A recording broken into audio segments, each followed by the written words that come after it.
देखिए, हम शुरू कर रहे हैं विद्युत क्षेत्र से। तो विद्युत क्षेत्र में सबसे पहले हम बात कर लेते हैं कि स्थिर विद्युत्की क्या होती है। तो स्थिर विद्युत्की को हम इस तरह से परिभाषित करते हैं कि भौतिक विज्ञान की वह शाखा जिसमें स्थिर आवेशों के गुणधर्मों तथा प्रभावों का अध्ययन किया जाता है, स्थिर विद्युत्की कहलाती है। इसके बाद बात आती है आवेश। आवेश एक प्रकार का गुण है जो सदैव किसी द्रव्य के साथ उपस्थित होता है और इस गुण के कारण वह द्रव्य किसी अन्य आवेशित कण को आकर्षित या प्रतिकर्षित कर सकता है। इसके अतिरिक्त आवेश विभिन्न प्रभाव प्रदर्शित करता है, जैसे स्थिर अवस्था में विद्युत क्षेत्र, गतिशील अवस्था में विद्युत क्षेत्र और चुंबकीय क्षेत्र, और त्वरित गतिशील अवस्था में विद्युत क्षेत्र, चुंबकीय क्षेत्र के साथ साथ विद्युत चुंबकीय तरंगें। तो आवेश को हम इस तरह से परिभाषित कर सकते हैं कि द्रव्य के साथ उपस्थित वह गुण जो इसे अन्य आवेशित कण को आकर्षित या प्रतिकर्षित करने की क्षमता प्रदान करे, आवेश कहलाता है। ठीक है। इसके बाद बात आती है आवेश के प्रकार। आवेश दो प्रकार के होते हैं।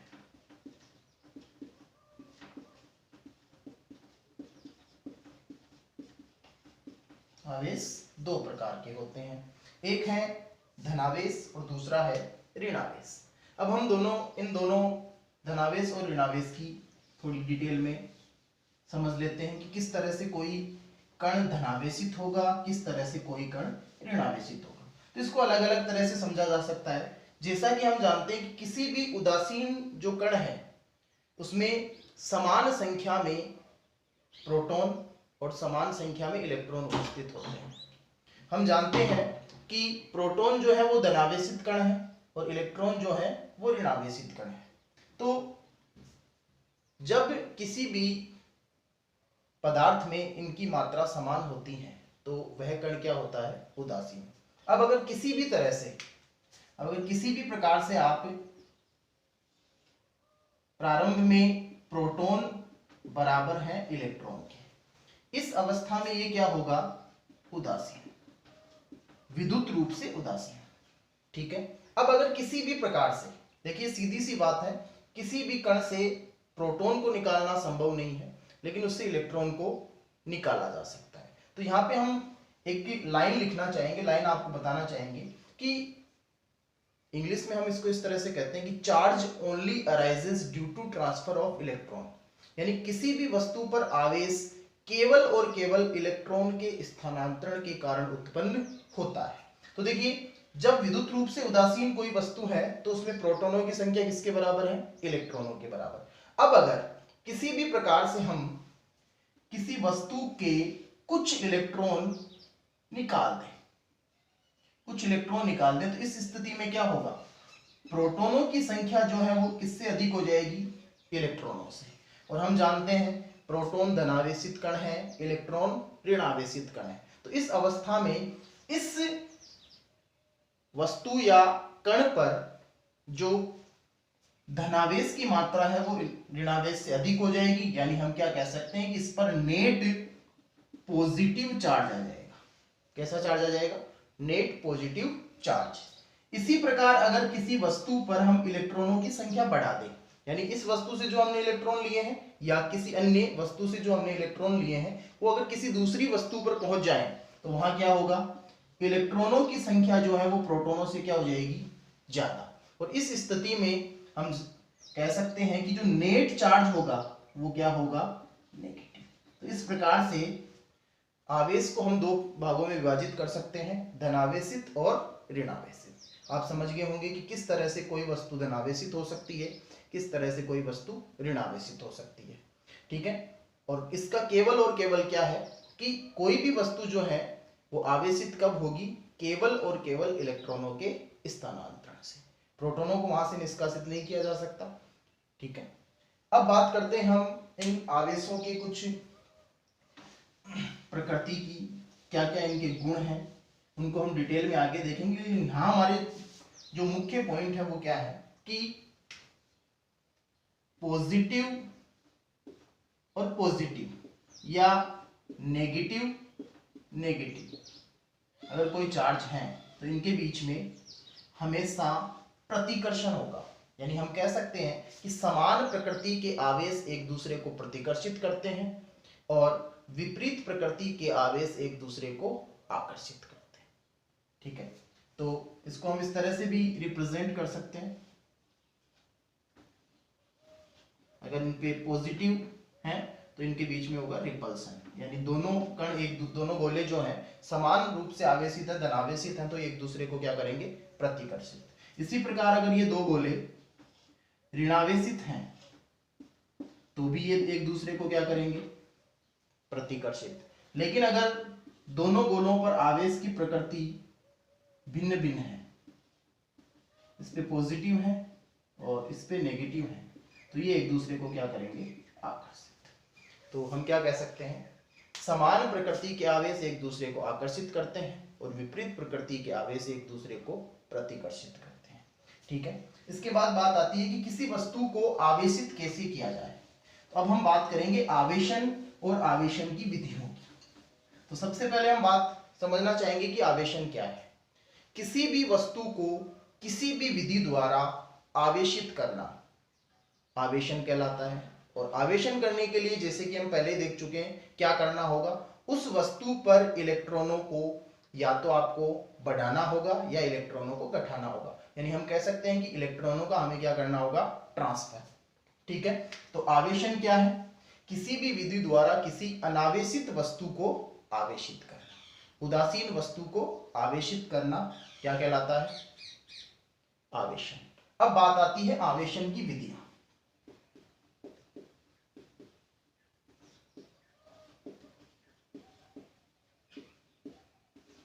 हमारे सिलेबस में जो आवेशन की विधियां हैं वो तीन हैं, घर्षण द्वारा, दूसरा है चालन द्वारा और तीसरी विधि है हमारी प्रेरण द्वारा।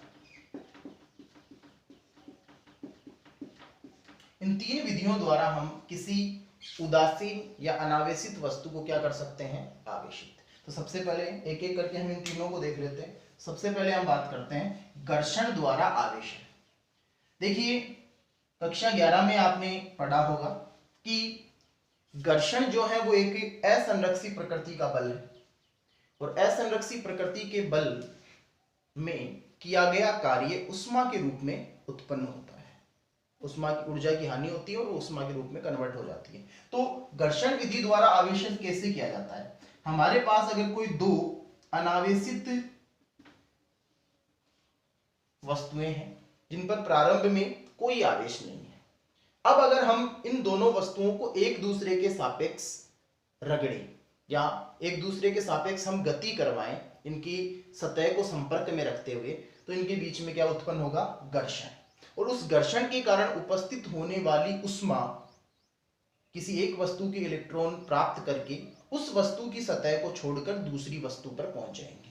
यानी हम कह सकते हैं जब हमें इन दोनों के एक दूसरे के सापेक्ष गति करवाते हैं तो इनकी सतहों के मध्य घर्षण उत्पन्न होने के कारण एक वस्तु के इलेक्ट्रॉन दूसरी वस्तु पर पहुंच जाते हैं। तो आप कह सकते हो कि मान लीजिए इस तरह से इलेक्ट्रॉनों का स्थानांतरण हुआ, इस वस्तु ने इलेक्ट्रॉन त्यागे हैं और दूसरी वस्तु ने इलेक्ट्रॉनों का क्या किया है, ग्रहण किया है। तो इसमें क्या होगा, जिस वस्तु ने इलेक्ट्रॉन त्यागे हैं यानी वहां इलेक्ट्रॉनों की क्या हुई है, कम। इलेक्ट्रॉनों की कमी हुई है तो ये वस्तु क्या हो जाएगी, धनावेशित। और जिस वस्तु ने इलेक्ट्रॉन ग्रहण किए हैं वहां क्या होगा, इलेक्ट्रॉनों की अधिकता, यानी ये वस्तु कैसी हो जाएगी, ऋणावेशित। तो घर्षण विधि द्वारा किसी वस्तु को आवेशित करने के लिए हमें क्या करना होता है, दो वस्तुएं हम लेते हैं, ठीक है। एक वस्तु को दूसरी वस्तु के सापेक्ष जब गति करवाई जाती है तो घर्षण उत्पन्न होता है और उस घर्षण बल के कारण उत्पन्न उष्मा को प्राप्त करके एक वस्तु के इलेक्ट्रॉन उसकी सतह को छोड़कर दूसरी वस्तु की सतह पर पहुंच जाते हैं, जिससे एक वस्तु धनावेशित दूसरी वस्तु ऋणावेशित हो जाती है। ठीक है, इसमें दोनों वस्तुएं आवेशित होती हैं। प्रारंभ में दोनों उदासीन थी, बाद में दोनों आवेशित होंगी। एक वस्तु धनावेशित होगी, दूसरी ऋणावेशित होगी। ठीक है, इसके बाद जो हमारी दूसरी विधि है वो है चालन विधि। चालन विधि में देखिए हम क्या करते हैं, चालन विधि में किसी भी वस्तु को आवेशित करने के लिए हमें पहले से ही आवेशित किसी वस्तु की सहायता लेनी पड़ती है। कैसे? मान लीजिए हमारे पास कोई उदासीन वस्तु है, उदासीन वस्तु है तो उस पर कोई नेट चार्ज नहीं है। तो अब हम क्या करते हैं, किसी आवेशित वस्तु को उस वस्तु के संपर्क में हम उसका फिजिकली कांटेक्ट करवाते हैं या किसी चालक तार की सहायता से उसे जोड़ देते हैं। ये हमारी आवेशित है और ये उदासीन है प्रारंभ में। अब इससे क्या होगा, किसी चालक तार की सहायता से जोड़ने या दोनों को आपस में संपर्क करवाने से क्या होगा, आवेशित वस्तु से आवेश का प्रवाह अनावेशित वस्तु की ओर होगा। कब तक होगा? जब तक कि दोनों वस्तुओं पर विभव समान ना हो जाए। विभव के बारे में हम आगे के चैप्टरों में बात करेंगे, लेकिन कई बार हम कह देते हैं कि जब तक दोनों पे बराबर ना हो जाए, वो हमारा गलत है, वो सही नहीं है। हम क्या कह सकते हैं कि दोनों वस्तुओं, आवेशित वस्तु से उदासीन वस्तु की ओर आवेश का प्रवाह कब तक होगा, जब तक दोनों वस्तुओं का विभव समान न हो जाए। इसको समझने के लिए हमारे पास एक एनालॉजी है। ठीक है, उसको ध्यान से समझिएगा, आपको एकदम क्लियर हो जाएगा कि क्यों दोनों वस्तुओं पर आवेश की मात्रा समान नहीं होती है। तो इसको समझने के लिए मान लीजिए मेरे पास एक टैंक है पानी का, ठीक है, और इसका नीचे का हिस्सा जो है उसको मैंने एक पाइप की सहायता से एक दूसरे टैंक से जोड़ रखा है, जिसका अनुप्रस्थ काट इसकी तुलना में कम है। ये प्रारंभ में भरा हुआ है पूरा जल से या किसी भी अन्य द्रव्य से।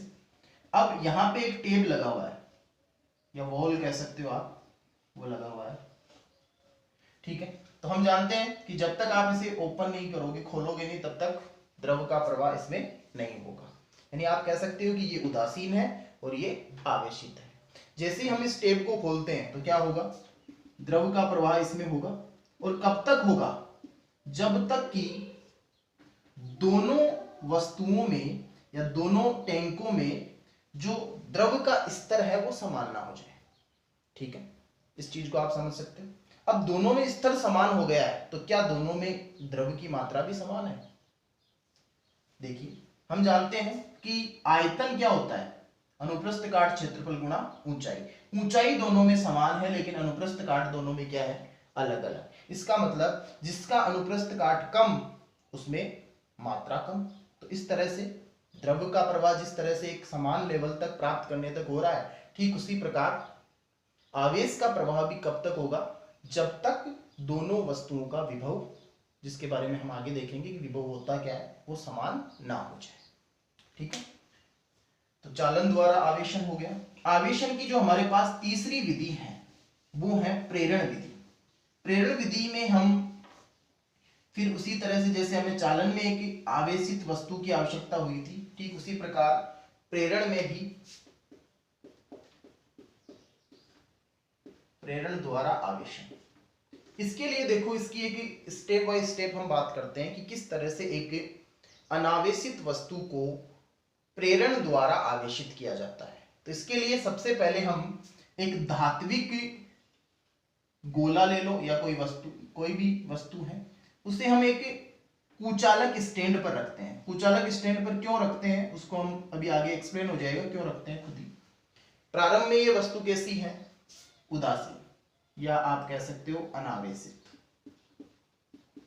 अनावेशित है इसका मतलब क्या है कि इसमें धनावेश और ऋणावेश की मात्रा क्या है, समान। हम जानते हैं कि कोई भी वस्तु जो है वो किनसे मिलकर बनी हुई है, अणु और परमाणुओं से, और अणु और परमाणु में हमेशा ही प्रोटॉन और इलेक्ट्रॉन उपस्थित रहते हैं। अनावेशित होने का मतलब क्या है कि इसमें प्रोटॉन और इलेक्ट्रॉनों की संख्या बराबर है। ठीक है, अब इस वस्तु के समीप हम क्या करते हैं, एक अन्य धनावेशित छड़ लेकर आते हैं। धनावेशित छड़ जब हम इसके पास लेके आएंगे तो हम जानते हैं कि धनावेशित अगर छड़ है तो ये किसको आकर्षित करेगी, ऋणावेश को। किसको प्रतिकर्षित करेगी, धनावेश को। तो इससे क्या होगा, इस वस्तु में उपस्थित धनावेश और ऋणावेश क्या होंगे, जो ऋणावेश है वो इससे आकर्षित होगा, यानी वो इसके निकटतम आ जाएगा, तो वो इसकी निकटतम सतह पर, और धनावेश इससे प्रतिकर्षित होगा तो वो इसकी दूरस्थ सतह पर पहुंच जाएगा, जो संभव है, जिस संभव दूरी तक वो जा सकता है वहां तक पहुंच जाएगा। ठीक है, ये बात हो गई। अब अभी भी ये वस्तु अनावेशित है। ठीक है, तो इस वस्तु को आवेशित करने के लिए हमें क्या चाहिए कि इसमें या तो इलेक्ट्रॉनों की मात्रा ज्यादा हो या प्रोटॉनों की मात्रा ज्यादा हो। ठीक है, तो अब समान मात्रा में इसमें आवेश उपस्थित है, और ये जो धनावेश इससे प्रतिकर्षित हुआ है वो इससे और अधिक दूरी पर जा सकता था अगर उसे पथ मिलता या रास्ता मिलता, लेकिन रास्ता इसके पास नहीं। ठीक है, तो हम अब इसे क्या करते हैं, भू संपर्कित कर देते हैं। भू संपर्कित का मतलब है कि हम इसे एक चालक तार की सहायता से भूमि से संपर्कित कर देते हैं। ठीक है, तो अब क्या होगा, ये जो धनावेश है इसे क्या मिल जाएगा, रास्ता मिल जाएगा, तो ये इस वस्तु को या इस गोले को छोड़कर धरती में प्रवेश कर जाएगा। अब धनावेश है तो इसके लिए आप ये भी कह सकते हो कि धरती से इलेक्ट्रॉन आके उसको क्या कर देंगे, समाप्त कर देंगे, क्योंकि आप ये कह सकते हो कि प्रोटॉन इसको छोड़ के जा ही नहीं सकते। यहाँ पे धनावेश समाप्त होने का मतलब क्या है कि यहाँ पे जो आपके ऋणावेश है उसकी संख्या बढ़ जाएगी, यानी धरती से इलेक्ट्रॉन इस वस्तु पर आ जाएंगे। ठीक है, अभी ये वस्तु क्या हो गई है, आवेशित। अभी ये वस्तु क्या हो गई है, अब हमने इसको, फिर इसके बाद हमने इसके भूसंपर्कन को हटा दिया, अब ये वस्तु हो चुकी है आवेशित। लेकिन जब तक ये छड़ इसके समीप है, इस वस्तु में जो ऋणावेश की मात्रा है या जो ऋणावेश है वो इसी सतह पर है। क्यों, क्योंकि धनावेश ऋणावेश को आकर्षित करता है। ठीक है, अब जैसे ही हम इस छड़ को हटाएंगे तो ये जो ऋणावेश था वो इसमें पुनर्वितरित हो जाएगा, यानी समान रूप से इसमें वितरित हो जाएगा, और ये वस्तु जो प्रारंभ में उदासीन थी, धनावेश और ऋणावेश की मात्रा इस पर बराबर थी, अब इसमें कैसा आवेश आ गया है, ऋणावेश। कब, जब हम यहाँ कौन सी छड़ लेके आए, धनावेशित। यानी इस विधि में भी हमें एक पहले से आवेशित वस्तु की आवश्यकता होती है। यहाँ पे जो हमारे पास पॉइंट, दोनों चालन और प्रेरण विधि को हम अलग अलग कर सकते हैं, उनमें अंतर बता सकते हैं, वो क्या क्या है, चालन और प्रेरण, इनमें जो अंतर है मुख्य वो क्या है, उनको देख लेते हैं। सबसे पहले संपर्क की आवश्यकता होती है। चालन विधि में किसी वस्तु को आवेशित करने के लिए जो आवेशित वस्तु है उसको अनावेशित वस्तु से हमें क्या करवाना पड़ता है, संपर्क। इसमें संपर्क, भौतिक संपर्क की आवश्यकता नहीं है। क्या किया था हमने, हमने केवल उस वस्तु के समीप एक धनावेशित छड़ को रखा था। दूसरी बात, प्रकृति, चालन विधि में हमने जब धनावेशित छड़ से संपर्क कराया, धनावेशित गोले को धनावेशित गोले से संपर्क करवाया तो उसमें आवेश धनावेशित आया और ऋणावेश को ऋणावेश आया। यानी प्रकृति कैसी होती है, समान, समान प्रकृति का आवेश। इसके विपरीत प्रेरण में जब हम धनावेशित छड़ समीप लेके आए तो गोले में कैसा आवेश उत्पन्न हुआ, ऋणावेश। और अगर हम ऋणावेशित छड़ लाते तो उसमें कैसा आवेश उत्पन्न होता, धनावेश। इसका मतलब प्रकृति कैसी है, विपरीत। चालन में जो गोला हम चालन के लिए, आवेशन के लिए लेके आए थे, उसके आवेश में क्या हुई है, परिवर्तन, यानी आवेश का परिमाण प्रभावित होता है। यानी जो आवेशन के लिए प्रयुक्त किया गया गोला या वस्तु है उसके आवेश का परिमाण प्रभावित होता है। इसमें जिस प्रेरक क्षण को हम समीप लेके आए थे उसके आवेश पर कोई प्रभाव नहीं है, आवेश अप्रभावित।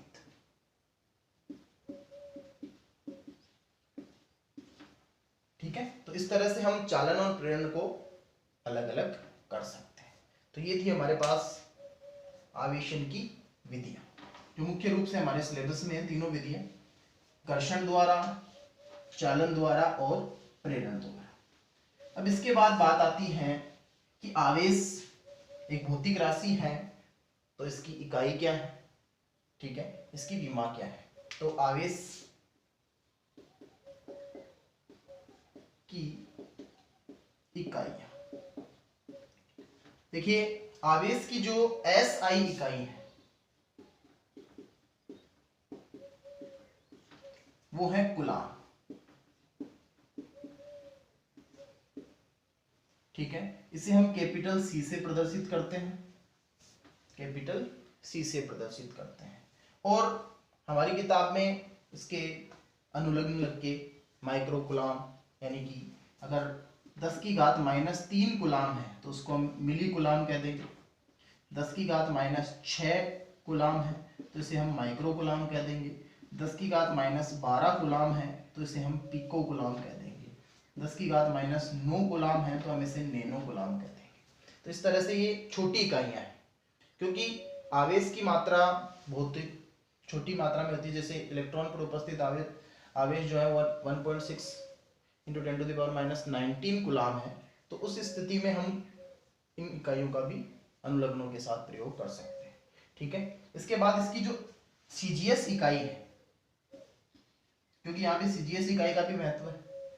ठीक है, CGS इकाई के रूप में हम स्टेट कूलाम, स्टेट कूलाम या फ्रैंकलिन नाम के एक वैज्ञानिक हुए हैं जिन्होंने सबसे पहले धनावेश और ऋणावेश को परिभाषित किया था।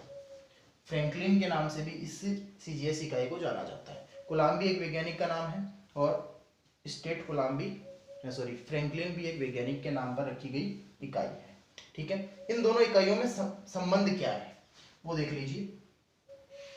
इसको ESU भी कहा जाता है, इलेक्ट्रोस्टैटिक यूनिट, स्टेट कूलाम को, तो CGS इकाई को ESU भी कहा जाता है।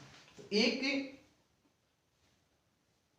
कूलाम बराबर होता है 3 × 10⁻9 ESU।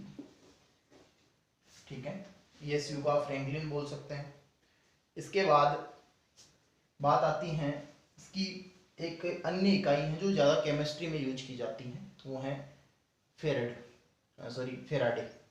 और वैसे आप कंफ्यूजन यही होता है, फेराडे आगे हमारे एक संधारित्र की धारिता की इकाई आएगी फेराडे, और फेराडे है आवेश की इकाई। इन दोनों में कंफ्यूजन बिल्कुल भी क्रिएट नहीं करना है।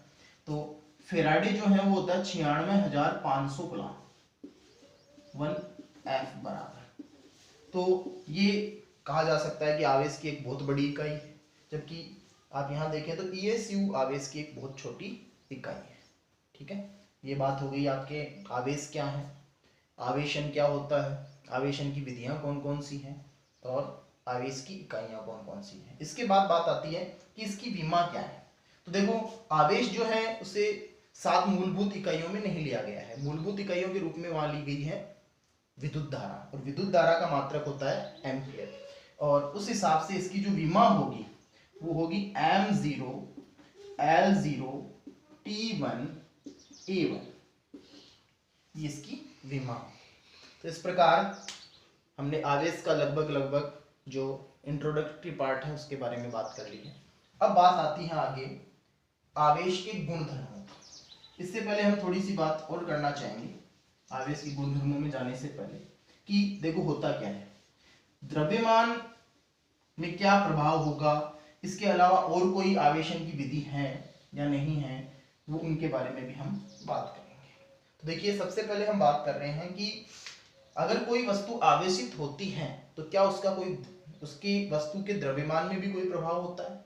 तो उसके लिए देखिए, अगर हमारे पास कोई वस्तु है जो उदासीन है, इसका द्रव्यमान है m0, आवेश इस पर है नहीं, ये है उदासीन।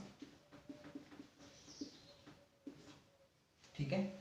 अब इस वस्तु के धनावेशित होने और ऋणावेशित होने के लिए क्या क्या आवश्यकताएं हैं उसके बारे में हम डिस्कस कर चुके हैं कि कोई वस्तु धनावेशित कब होगी, जब उस पर धनावेश यानी प्रोटॉनों की संख्या इलेक्ट्रॉनों से ज्यादा हो, यानी कि प्रोटॉन उस वस्तु को छोड़ के जा नहीं सकते या उस पे आ नहीं सकते, इलेक्ट्रॉन जा सकते हैं। तो अगर ये वस्तु क्या करे, इलेक्ट्रॉनों का त्याग, इलेक्ट्रॉनों का त्याग अगर इसने किया है, तो मान लीजिए एक इलेक्ट्रॉन का द्रव्यमान अगर me है और इसने इलेक्ट्रॉन त्यागे हैं n, तो इसके द्रव्यमान में भी क्या हो जाएगी, कमी।